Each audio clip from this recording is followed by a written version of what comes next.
Duncan. This is for Professor Morris's organizational leadership class. We're about to do a thing on stress management. I'm presenting with 3 other people in the room, so you can see the other people, and we got the video cameraman too.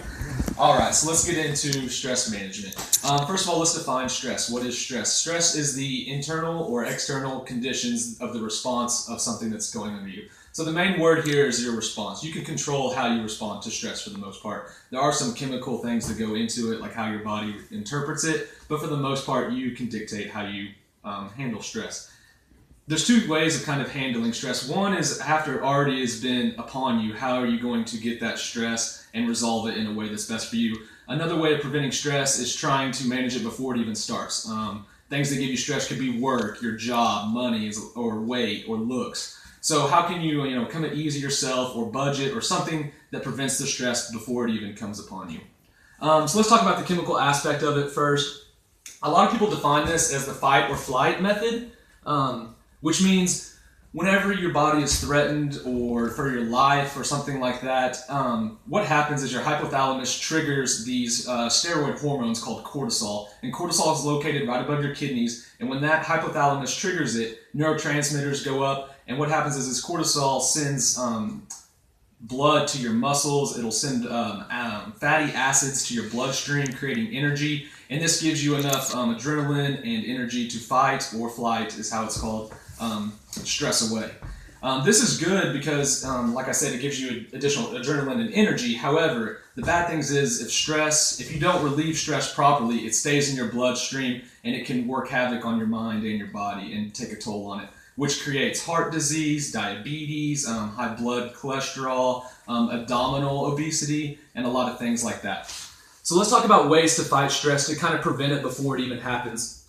One type of stress is called secondhand stress. You have to only be able to get stressed about what is affecting you. A lot of people get stressed about things that are outside of their control. Say you're taking a flight on an airplane and you know that 9/11 has happened and you're worried and you're nervous.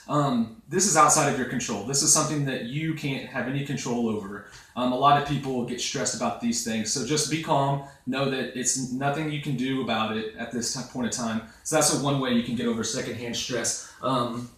Another thing you can do is have support from your family or friends. Actually, one study showed that your pets are your best people to be along with whenever you're stressed. A lot of times when you're with a loved one or a friend, you start talking about things that get you stressed and it just gets you more worked up. Whereas if you're with a pet, it's just a calming, soothing, relieving feeling, and you can stay cool-headed and level-headed.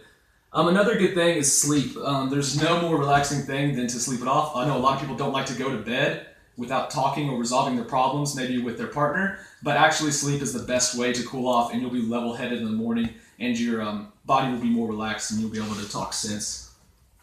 The other ways to fight stress, let me click my slide here, it's going a little slow.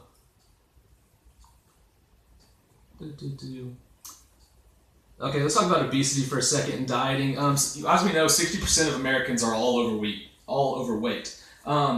Obesity can cause muscle loss, hair loss, sweating, hot flashes. None of these are good for your self-esteem, and people who handle stress usually have the highest level of self-esteem. These are called stress-hardy people. That means they attack the problems and don't let them get them down. So anytime they see a stress coming in a form, they attack it, they manage it, they talk it out, they deal with it, and they're usually better at the ones of handling stress, people that are higher self-esteem. So if you got muscle loss, hair loss, obesity, you're not going to be a very high self-esteem person, and it's just kind of a vicious circle that you get yourself into.